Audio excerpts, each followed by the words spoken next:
Sin duda la tecnología nos facilita cada vez más la vida. Asus nos presenta su aspiradora robot Agait eClean, la cual aspira automáticamente tu casa mientras tomas un descanso.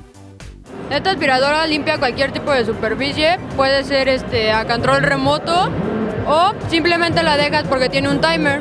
Le pones 10, 20, 30 minutos hasta el 80 y se deja aspirando toda tu casa, por decir. Tiene un sistema de que es anticaídas.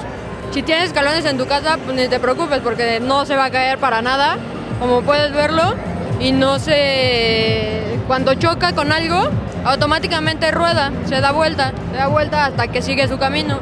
También tiene una base que automáticamente, aquí en el control tengo un botón que dice Home, entonces yo le puedo decir Home y se va a conectar automáticamente a su base, se estaciona y se conecta y se apaga, solita.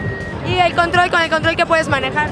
El control, como te comento, puedes manejar las direcciones con las flechas, el timer, que empiece, el stop, casa, apagar y el modo. Básicamente pues es sencillísimo de abrir porque tiene sus dos botones, lo abre y aquí tiene un contenedor que es súper sencillo, tiene un filtro, simplemente lo abres.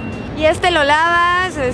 ¿Cómo se limpia? Lo vacías en tu bote de basura y ya. Aproximadamente el precio está en 4,700 aproximadamente, lo puedes comprar en lo que son las tiendas Telmex, en lo que es Best Buy, Palacio de Hierro y creo que Liverpool. Ok, y ya por último, ¿a quién se lo recomiendas?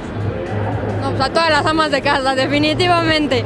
Si ya quieren tomarse un tiempecito libre, esta es la mejor opción.